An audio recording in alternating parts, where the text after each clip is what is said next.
Good evening. We'll go ahead and get our meeting started.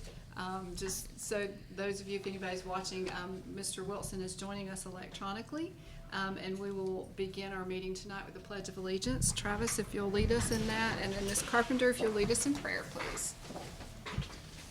Pledge allegiance to the flag of the United States of America and to the republic for which it stands, one nation, under God, indivisible, with liberty and justice for all. Let us pray. Our Heavenly Father, we have much to be grateful for today. We thank you for the sun and the springtime that you've given to us. We also have a lot in which we need to pray for and ask for. And we pray for all the healthcare workers who are out there helping those who are sick with COVID-19 as well as other things. We pray for those who are ill and the family members who are taking care of them. At this time, we're here about our school system, and in that we pray for all of our teachers and staff and administrators who are continuing to work to help better the lives of our students. We pray for the students and their families, that they are safe and well, and ask that you watch over them and guide them every day, and be with us tonight as we talk about our school district business and help us make the decisions that would be pleasing to you. And all these things we ask in thy name. Amen.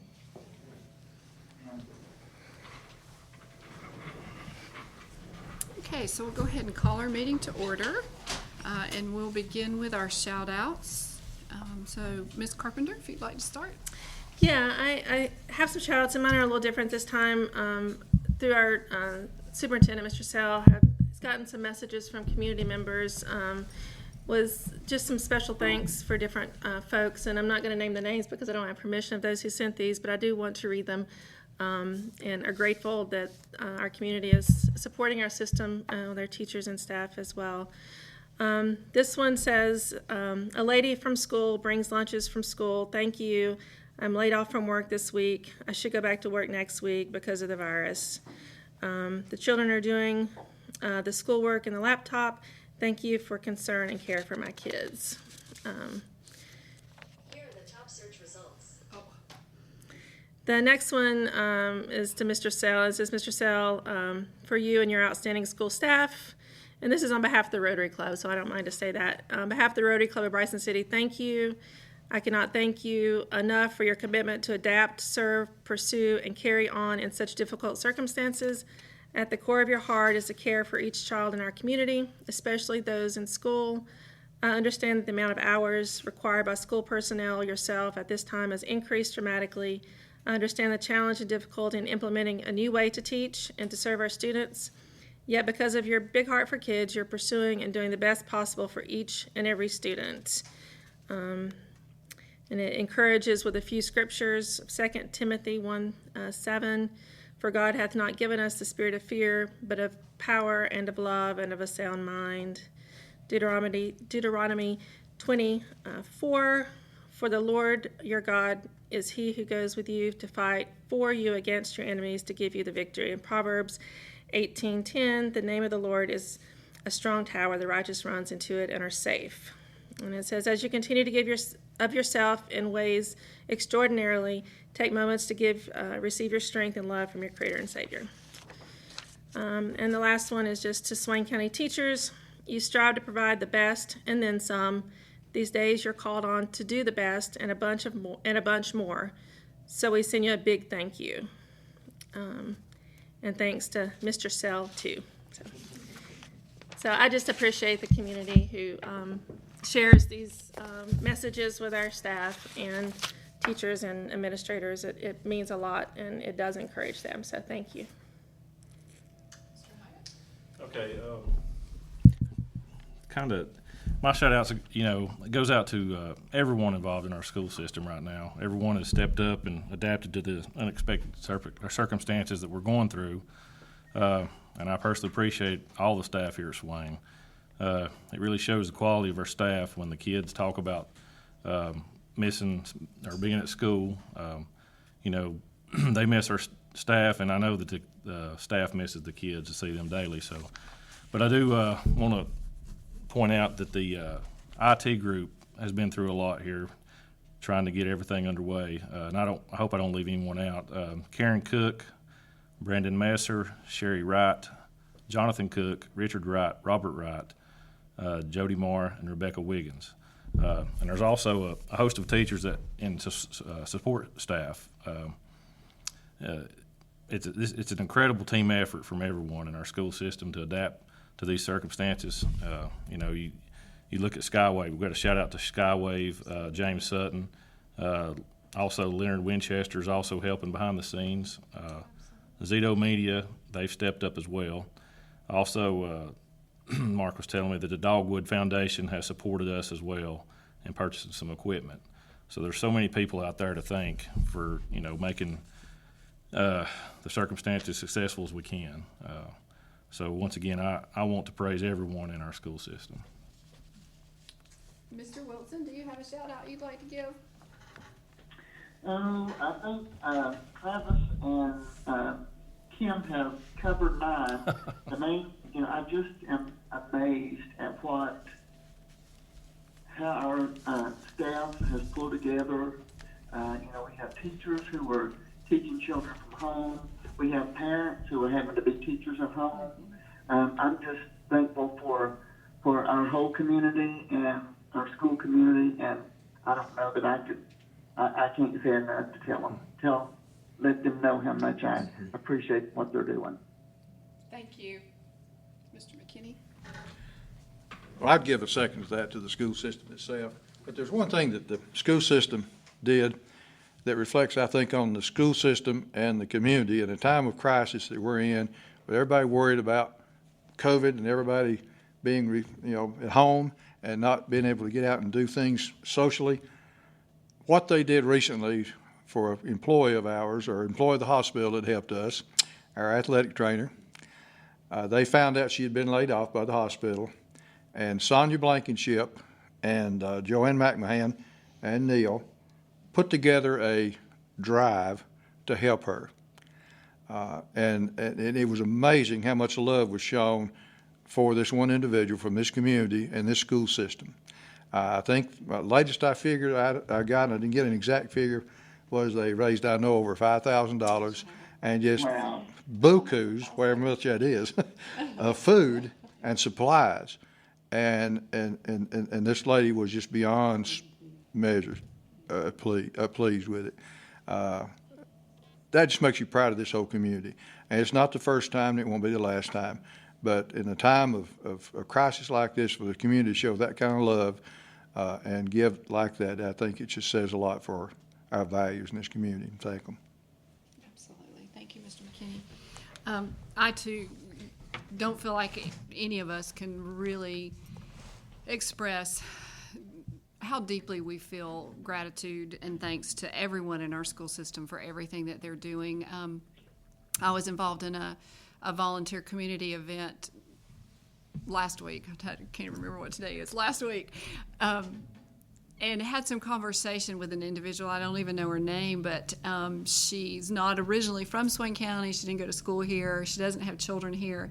And yet she had a really good full awareness and recognition of everything that's taking place in our school system, and expressed her thanks for knowing what's taking place with the lunches and making sure that we're getting children fed.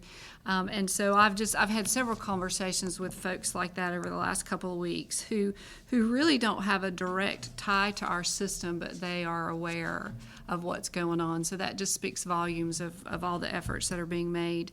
But I do have a short text message that I want to read that was sent to me from a community member, and I did ask if I could use her name. So this text message came to me from Sharissa D. Hart. Sharissa has a son who is out at East Elementary, and she has been in contact with John Paul's teacher, Miss Reynolds, and so she sent me a copy of the text that went back and forth between the two of them, and then followed up with these are Sharissa's words.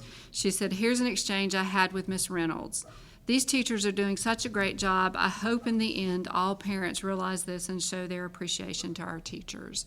So it's just you know, it is out there in our community that every person in our system is just bending over backwards to do what we need to do to take care of our students and our staff and faculty along the way. So we just truly applaud all efforts that are being put out there right now. So thank you. So this evening, we have a short agenda, and I don't know of any additions that we may need to place in the agenda other than what might be there. Do any of you have any additions that you think that we should add? No?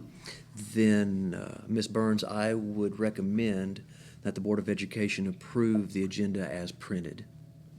So do I have a motion? Make that motion. And a second? Second. All in favor? Raise your hand. That passed unanimously, so we approved the agenda as printed. I agree with it too. Oh, thank you. Don't forget me, Nellie. I forgot. Say yay or nay, Lambert. So that truly was unanimous. That truly was unanimous. There are several policies, and this will take up the majority of our meeting tonight, the way that I see it. There are several policies that we need to look at. The first one is policy number 3000 that has to do with the objectives of the educational program, but specifically it has to do with the recommendation or the expectation of the school board that our school system be accredited. And in the past, we have been accredited through Advanced Ed. They've gone through several names. We've talked about that before, Southern Association years ago, and now they've transitioned into a different organization named Cognia. I've recommended that we no longer go with Cognia. The cost is at least $20,000 over a 5-year period. We will be able to accomplish that level of accreditation by going through a state program now. We will not be the only ones. I believe I said last time there are several districts, if not all of the districts in Western North Carolina that are going with the state-based accreditation now, largely because of the cost savings. And with the budget probably getting ready to take a nosedive because of the recession that we're already in, it's going to be important for us to save every dollar we possibly can because we need to save positions. In order to do that, though, I felt like we need to change Policy Code 3000 from strive to maintain review accreditation by Advanced Ed to put will maintain systemic review or accreditation. And what that allows for us to do is to change the method of accreditation for the elementary and the middle schools to a systemic review rather than a full accreditation, and then we will keep the accreditation for the high school through the state. Was my intent clear in that? Keep the systemic review everywhere except the high school and accredit the high school through the state. In order to do that, though, we need to approve that change to Policy 3000 in order for us to stay above board, in my opinion. How much will that save? In excess of $20,000 over 5 years, am I right? So the state board, there's no cost to It that? costs or- $2,000 for the initial review unless we want for them to come and to visit. This particular accreditation can be achieved in two different ways. One is by paper and digital review. And if we want for them to come, there can be an on-site visit. That'll cost $6,000. I personally don't believe that we need that. I believe that they can see everything that they need to see about us and learn everything by looking at our documentation. Now, if y'all feel differently about that, we'd be happy to house them, but that's going to put us into the $8,000 range once every 3 to 5 years. Okay, that We would don't be want to do that. I just don't think that we need to. No, if we can feel, No, if we we don't. feel good about accomplishing the goals and meeting the With the new NCWISE process that we're using, and that is checked by the state on a yearly basis anyhow. And if we bring some of the other programs in for a one-day visit, which will cost us nothing, for that systemic review, I think we're going to be in really good that's shape. awesome. That's great. Okay. And Advanced Ed is what we're using now. Yes, the new name is Cognia. Advanced Ed has continued to redesign itself because they've become so expensive. that they continue to have to merge with other organizations and take on more tasks to stay afloat. Now, if Dr. Elgart, heard me say that, he'd be upset. He's the CEO for Cognia, but it's the truth. We have 4 policies. The numbers are 2302, 4230, 5050, and 7620. Each of those I'm going to kind of lump together and call them the COVID-19 policies. They've come to us recently from the North Carolina School Board Association. 2302 has to do with what we're doing kind of right now with remote participation, and it would actually, for board meetings, and it would actually give us guidance along with what Chris Campbell and Dean Shatley have sent to us, our lawyers. It would allow us to actually have no one here if we had to completely meet remotely. I don't know that we'll ever get to that point. That policy takes care of those pieces for us. The next one, 4230, has to do with a policy that's already in place regarding communicable diseases.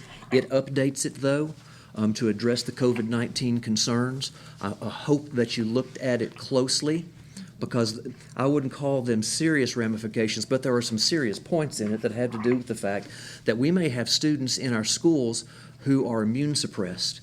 And if we have other students who are coming with a virus that's asymptomatic, we really, as a school system, need to be taking care to protect our immune suppressed students and staff.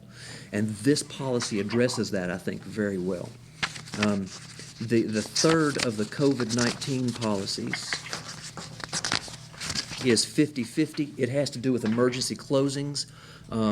If something were to happen and we needed to close for more than 1 week, it gives us a process to follow where I call for the closing and then I call you all and we make a formal announcement from there. It just adds some verbiage to what we already had in place. It's a little more serious than closing for snow. Okay? Yes, yes, that's right. That point is very well taken. And then the last policy that we have is 7620, which has to do with payroll deductions.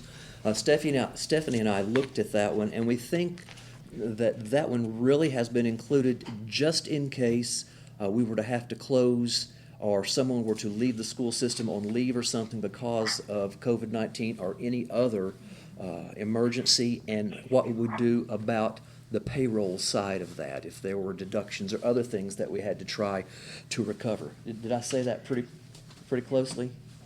All of those lumped together to me. Do you have any question from any of those? If you have a question for 7620, it needs to go straight to Stephanie. Lambert, do you have any questions? No, they seem pretty clear to me. Now, those are all of our policies. Now, you have 2 opportunities if you want to address those. We need to address them tonight. You have 2 different ways to address them. One is using some of the language in School Board Policy 2420, which allows for you to temporarily approve of a policy at a first reading and then have a second reading later. So if you wanted to use that tonight, someone would need to make a motion that we approve these temporarily, and then someone else would make a move that we would, next time that we would accept them, okay? The other option is to suspend the language in the policies that require a first and a second reading, okay? And in order to do that, we would have to call on the power out of policy number 2450, suspend the wording for first and second reading, and then there would have to be a second motion to approve the policies all at one time as first and second tonight. You all need to decide later on how you want to deal with that. Did I say that correctly? I think so. Okay. I want to make sure that I'm following the correct Robert's Rules of Order on that. Okay? Any questions? No, thank you for explaining that. Okay, and I want everybody in the public to understand also that we do follow Robert's rules to the very best of our ability. And the other piece is our board policies do give us some opportunity to suspend a policy for a period of time in case we feel like we need to. All right. The only other thing that we need to discuss tonight are our budget amendments. And Stephanie, that is your field. You want to come down here and sit, please? I'll scoot over. Keep your 6 feet, Stephanie. I am. I'm right on top of you, though, Lambert. And we do all look at this little speaker as if you're sitting there. We keep looking at it when we talk to you, Lambert. There wasn't a whole lot this month for amendments. However, there were a few in the State Public School Fund. Once again, we had some transfer of funds from our unused CTE months of employment positions that we convert to CTE support, and that was in the amount of $38,756. So any months that we don't use for months of employment for CTE, we can convert to dollars and use that to purchase supplies and equipment that we might need for CTE. The second one was we budgeted additional funding that we received in the amount of $76,023, and this is for, they're calling this COVID Supplemental Funds. This funding can only be used for expenditures related to school nutrition, community-based childcare, cleaning and sanitizing the schools and buses, protective equipment, and remote learning. And right now we have used some of that funding that we are going to, we're going to be using about $31,000 for new devices for our remote learning. And then we've also are using some of that funding for additional pay for bus drivers. What we can pay out of state, we're paying from that funding for additional expenditures related to that. And then also for additional supplies that we've had to purchase for the delivery of food. They're collecting that information because, we don't normally buy the paper bags and all that's required to get that food ready to go out to the home. So we're collecting that information, and then also we'll be reclassifying expenditures that we've already had related to the cleaning and sanitizing of the buses and the schools. So also we received an additional allotment for transportation in the amount of $6,000 for bus cameras. We receive that allotment each year to add additional cameras to buses that don't have the cameras on them already. So and then the remainder of the adjustments in the State Public School Fund were moving money between purpose codes just to reallocate the funds. In our local current expense fund, we increased revenue for timber receipts by $14,055. We received our timber receipts last week in the amount of $23,000. So that was about $14,000 more than what we had budgeted. However, our fines and forfeitures have went down, and so I just reduced that expenditure or that revenue by the same amount. It was already going down. I've spoke with Kevin King and asked him if he can look into that because last year we had a lot more in fines and forfeitures that we've had in the past. So I was kind of curious as to why it had went down so much this year. So right now it's about $2,000 to $3,000 a month, and it was ranging between $6,000 and $11,000 last year. So yeah. I mean, if you knew anyone in the legal system who could advise us on how to watch that anymore. I'll think about that. The federal grants fund, we received risk pool funding in the amount of $27,851. Each year we apply for risk pool funding. That's basically excess funding for exceptional children, and we can apply for that funding if we, in this case, need a one-on-one. And so we did receive enough for one position that we already had that we're using for a one-on-one position. And then another new allotment of $7,500 for special needs targeted assistance, and then the remainder of the amendments are just reallocating our budget between purpose and object codes. And then finally, our special revenue fund, there wasn't a lot in there. We did receive an RT car grant that comes through the Cherokee Preservation Foundation and helps to fund our arts enrichment cultural arts program in the summer. So that's $4,823.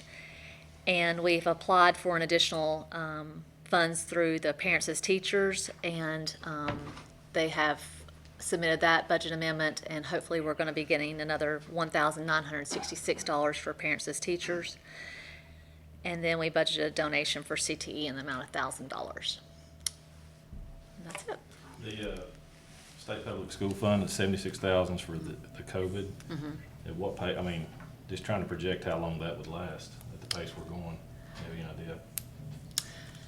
It has to be spent by June 30th right now. There's no, we've not gotten any kind of, there's nothing that's been approved in the legislature to carry over any funding. So that will have to be spent by June 30th. And right now, I mean, most of our expenditures, except for those that were what we hadn't planned on as far as the cleaning supplies and providing additional equipment for the remote learning. You know, as far as salaries and stuff, we already had budgeted for this year. So we're still continuing to have the approval to pay those from our existing state and federal funds. So there's additional funding that's possibly coming down from the state and from the federal government as part of the CARES Act. So we're waiting to see. They're allocating the federal funds based on our Title I allotments.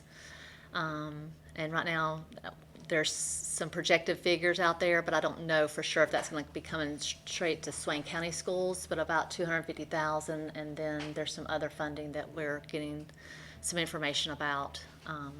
And I'm hoping that will be coming for the next fiscal year to help offset some of the increased cost, and also maybe some possible reduced funding because of the reduction in sales tax revenues and such that's going to impact the state and our local county government. So. The $2 trillion federal stimulus package included money for each state.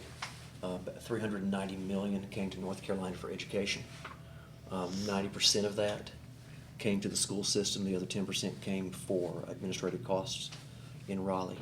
Our portion of that, somewhere around $250,000.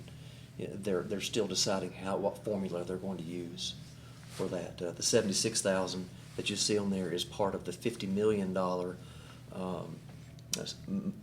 surplus money wherever the governor found it, and they prorated that according to average daily membership and also to low wealth status. And that won't last a long time. I mean, 31,000 of it went for devices, so it's half gone, for all practical purposes. So. Yeah, the $50 million actually came from our Read to Achieve, so from summer reading camp monies that they anticipate we're not going to be using for this summer, and then also just from funds that were reverted from the previous year from unused funding. So. A lot of the camps this summer have already been pretty much canceled. The Read to Achieve camp, which was, if there was anything good in my opinion about Read to Achieve, it was the opportunity for us to get some kids in who needed some supplemental help for 2 or 3 weeks. That's gone. And then there are other camps that we're still projecting we may be able to have, but all of our camps are being pushed into July right now. And there is still concern that we'll be able to bring large groups of people into the school system. Even at that point, we just don't know. Any other questions? Great job. You Okay. do such a good job Thank you. explaining all of this. Thank you. She really is pretty amazing. I keep telling Wally that, but he won't listen to me. So, those were all of the discussion items that I have listed. Do you see anything that I've missed? You should have in your packet the minutes from March the 9th, also from March the 10th, which was our combined meeting with the Cherokee Board of Education, and I received a text from Dr. Mike Murray that his board was very appreciative and enjoyed our time together. Great. The performances Wonderful. were amazing, and the food was wonderful. And then you should also have the minutes from the March 13th emergency meeting, which we held here, I believe, in this room. And then a special called meeting on April the 2nd, which was just a few weeks ago. You realize we've had 4 meetings in the past month? We're going Don't to try and tell keep Lambert. that up for the next. I think we realize that. Okay. For the next 6 months that you're on the board, we're going to have 4 meetings. Every month. So, I'm ready to come back. Just have them. My, how things change. so I would recommend to Board of Education that you would approve those meetings as you have received them for those 4 dates as read. Do I have approval for the minutes for the 4 meetings that we just mentioned? I'll make that motion. Second. All in favor say aye. Aye. Aye. Aye. That was unanimous.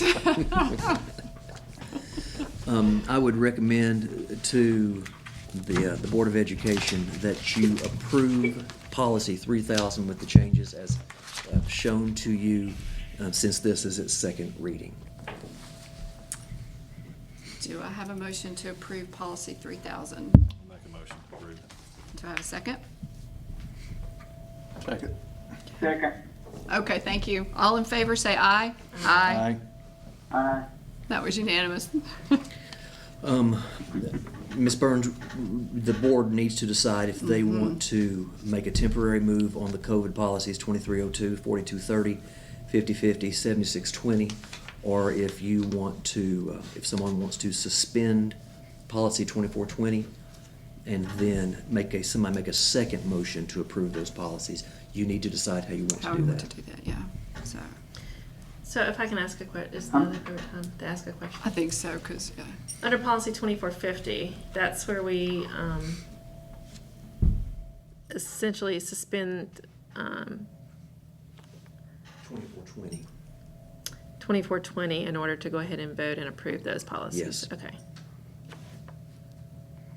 Lambert, do you have strong feelings one way or the other? I make a motion that we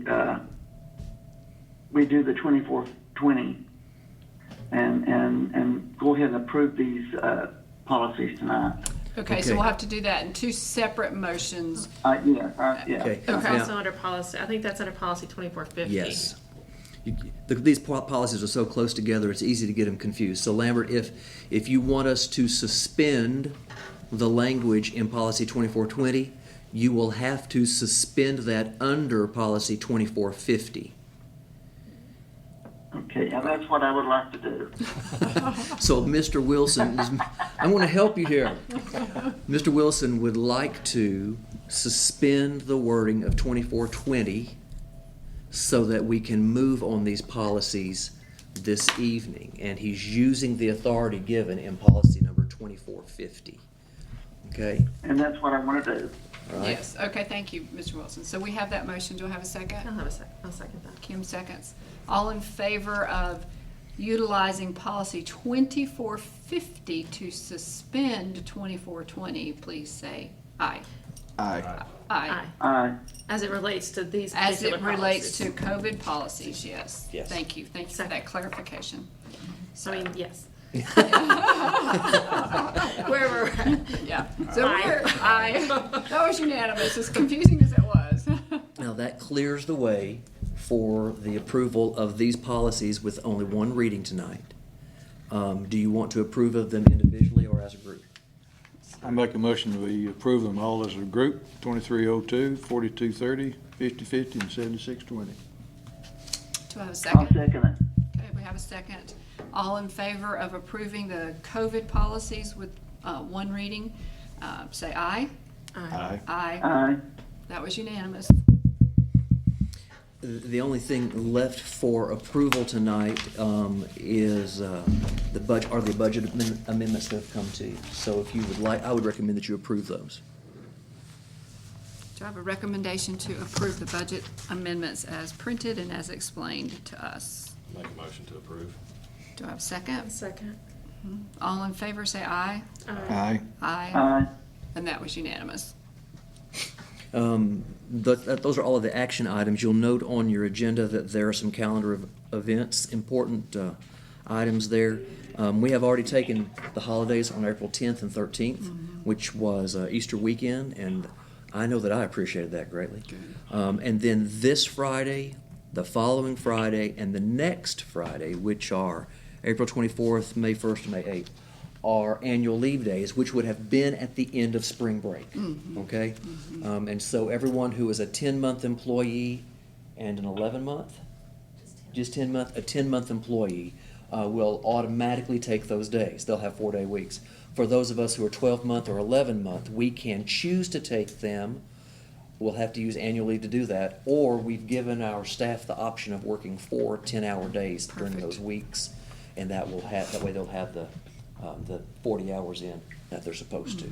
Okay, just to make sure that you understand that. Our next regular board meeting is May the 11th. It's going to be a large docket because it's when we have contracts, and there will be several things that we'll be dealing with on that. So I would plan for 90 minutes, which means it'll probably run 2 hours. Okay? And Lambert, hopefully you can be back by then, but probably not. You'll probably have to be digital. Okay? Yeah, if I can, I will. If you We do can't, miss you. if you can't be here, we're going to get a life-size cutout and put you here. Okay, sounds good. All right.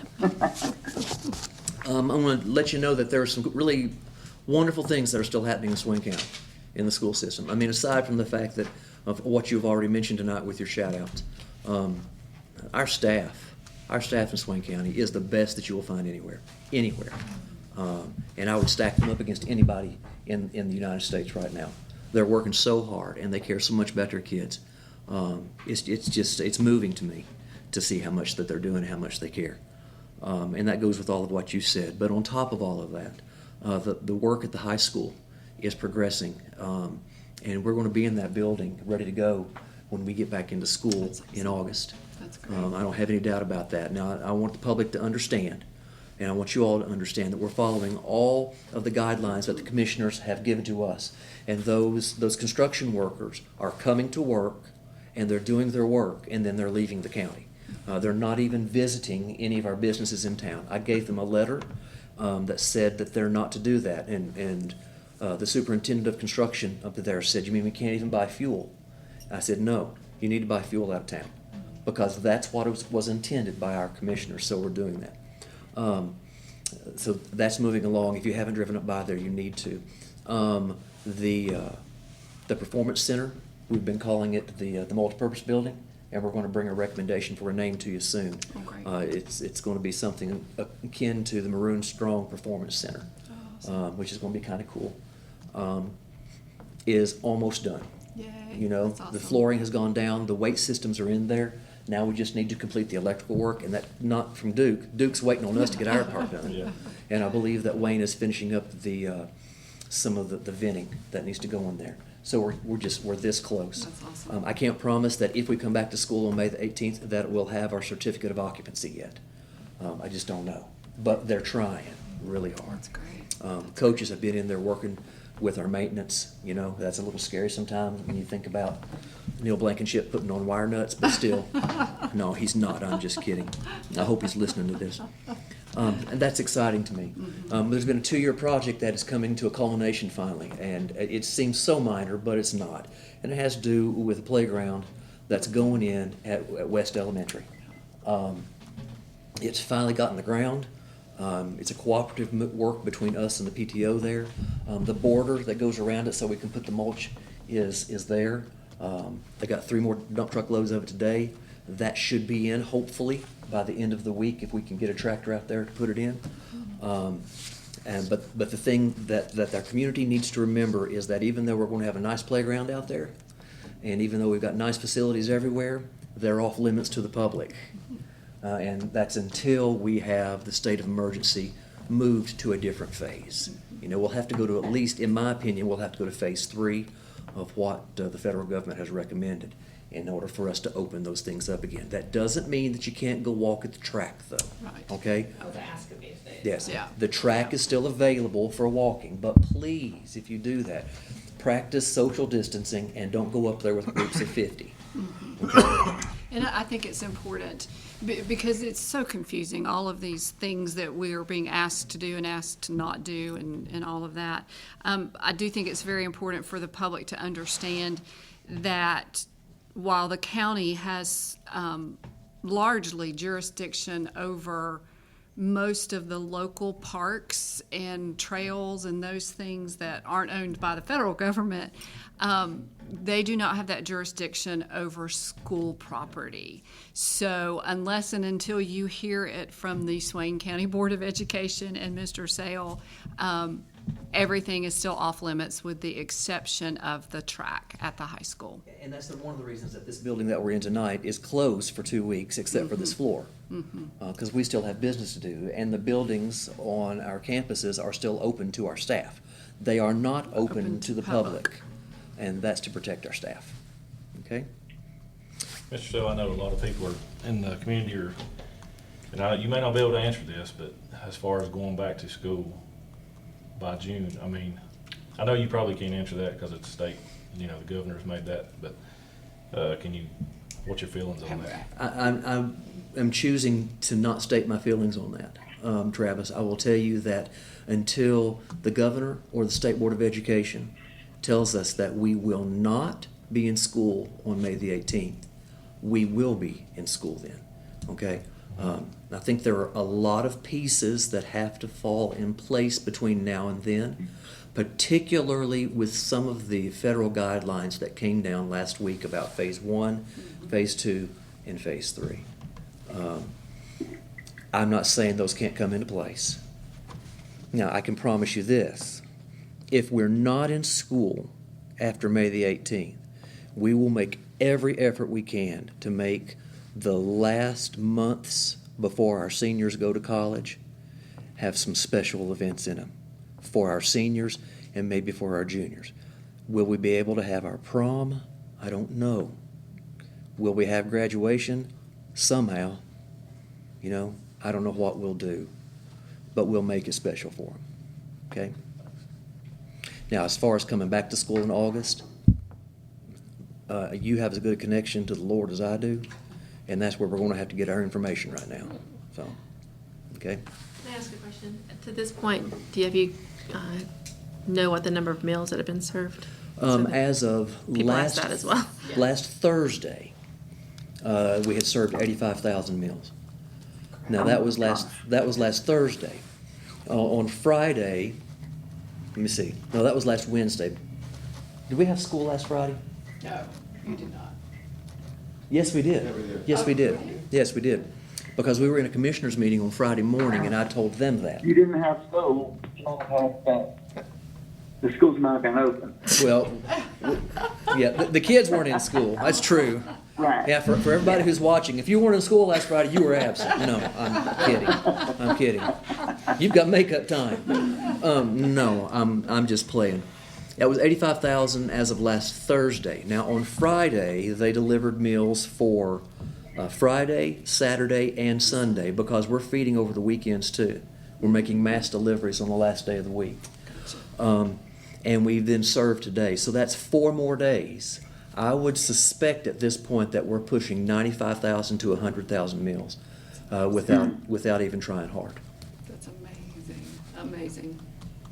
And I think that is probably a higher percentage than most districts in North Carolina from some of the numbers that I'm hearing. Our participation and engagement is as high or higher than anyone else. For remote learning, it's as higher than anyone else in North Carolina right now. Wow, that's awesome. So a shout out to our families, Yes. to our parents and our students for remaining so engaged through this. And we're running probably an average, if you include the high school, which may be the most difficult, particularly because our seniors really know that if they were passing March 13th, then they're going to graduate, okay? And so they're thinking, I'm done. And I don't blame them for thinking that. I wish they weren't. I'm not saying that just because you're sitting here, Travis, because I know your son, but and he would work. But there's more to life than just getting a grade. And the things that we're trying to help our kids remember and to learn is as much about keeping them mentally active as it is about learning anything new. So we've got to keep trying. And I want to say that to all of our parents. Please, don't give up. Keep trying. Keep pushing your kids as much as you can to participate. My grandson, the preachers come out, and my grandson's at our house today.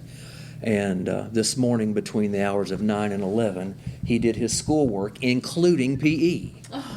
He did PE in my living room, watching physical education videos. So it can be done. So I just hope that people will. Is the state keeping record and track of the participation? Per Not county, officially, or- no, not officially. Must be interesting to see if they did. A lot of that is internal. Attendance is off the table right now because we can't enforce it, and we can't really track it due to inequity of service. That's the big issue right now. We do have to remember, Kim, that someday we're all coming back to the school building, and we're all going to have some kind of a playing field. And if we don't do anything right now, the playing field is going to be so unequal between people. That's why it's important for everyone to keep trying. They're even doing that like at the Naval Academy, where they've got, talking about the inequities of some students that from there that have no access to internet, and how difficult it is for the live online classes, and it's an issue for everybody, but I know it's even more so here. The shout out that Travis gave a little while ago to Skywave Yeah. and to Zito Media is absolutely true. In a lot of lives, they've saved them. Yeah. And not just for our students, but for our staff as well, who struggle with getting good service. Brandon Sutton lives across the hill from me, and he can't get internet service. Doesn't matter what he does, unless he wants to pay for a satellite bill, and even that's limited. Mm-hmm. Yeah. I just think keeping track of it would be neat to see for our limitations for stacked up against cities that have pretty much unlimited, aside from socioeconomic There's issues. there's a collection device right now that's going through our Western Regional Education site. That's gone out to all of the Western North Carolina superintendents today, asking for that information. So I'll get a copy of that, and I'll share that with you. That's good information not only for us, but also for our legislators as they go back and they begin to demand that we have digital access at the same rate that we have electrical access. We're at the point where it needs to be a public utility that has an expectation. Absolutely. Yeah, just knowing, the difference in geographic problems with access versus socioeconomic That's right. is huge in North Carolina. That's right. Thank you. Any other questions? Have I answered your questions sufficiently? Okay. Thank you. Any others? Ms. Burns, that's all the business we've got tonight. Motion to adjourn, anyone? Make a motion to adjourn. Second. All in favor say aye. Aye. Hi. Aye. Thanks, Lambert. Stay safe. Hey, Lambert, is your birthday today or tomorrow? Tomorrow. Happy Oh, birthday, brother. birthday. Thank you. Yeah, Mr. McKinney is really showing his age. We are adjourned, Come yes. tomorrow, I'll be Sorry. 66. How much? 66.